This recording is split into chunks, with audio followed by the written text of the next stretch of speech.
மூசா அலைஹிஸ்ஸலாம் அவர்களையும் அவர்களின் சமூகமான பனு இஸ்ரவேலர்களையும் அல்லாஹ் ஃபிரௌனின் பிடியிலிருந்து காப்பாற்றினான். எகிப்திலிருந்து அவர்களை காப்பாற்றி சைனா பூமிக்கு அவர்கள் அழைத்து வரப்பட்டனர்.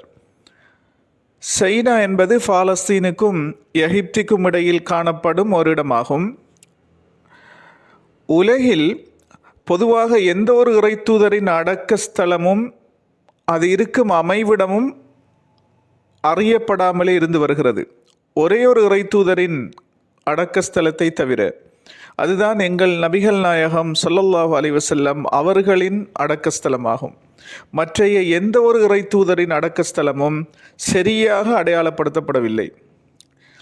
ஆம், சில வேளை சிலரின் கபறுகள் இருக்கும் ஊரை குறிப்பிடலாம், ஆனால் குறிப்பாக அவர்களின் கபர் அடக்கஸ்தலம் அமைவிடம் எது என்று அடையாளப்படுத்த முடியாது.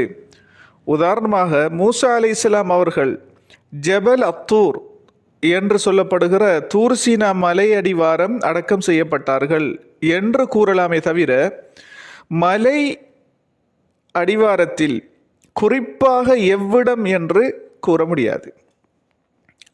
சரி, இப்படி இவற்றை அறிவதால் என்ன பிரயோஜனம்? அதாவது, இப்படி கபர்களை நாம் அறிந்து தேடி அடையாளம் கண்டு அங்கே போய் அவற்றை பார்த்து ஜியாரத் செய்ய முடியாது. அதை நாம் புரிந்து கொள்ள வேண்டும். அந்த மன்னரைகளை மாத்திரம் நாடி பிரயாணம் செய்ய முடியாது. இபாதத்துக்காக பிரயாணம் செய்வதென்றால் 3 இடங்களுக்கு மாத்திரம்தான் அது முடியும். 1 மக்கா பள்ளிவாயல், 2 மதீனாவில் உள்ள நபி ஸல்லல்லாஹு அலைஹி வஸல்லம் அவர்களின் பள்ளிவாயல், 3 மஸ்ஜிதுல் அக்ஸா. இதை தவிர வேறு எவ்விடத்திற்கும் இபாதத்திற்காக மாத்திரம் பயணங்களை மேற்கொள்ள முடியாது. சுற்றுப்பயணங்களை மேற்கொள்ளலாம். ஜியாரத் இபாதத் என்ற நோக்கத்திற்காக மாத்திரம் வேறு எந்த இடங்களையும் நாடி செல்ல முடியாது.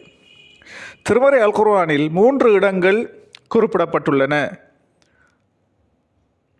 வத்தீனி வஸ்ஸைத்தூன், அத்தி பழத்தின் மீதும் ஜைத்தூன் பழத்தின் மீதும், வதூரி சீனீன், தூர் சீனா மலையின் மீதும் சத்தியமாக என அத்தீன் எனும் அத்தியாயத்தில் அல்லாஹ் தஆலா குறிப்பிட்டுள்ளான்.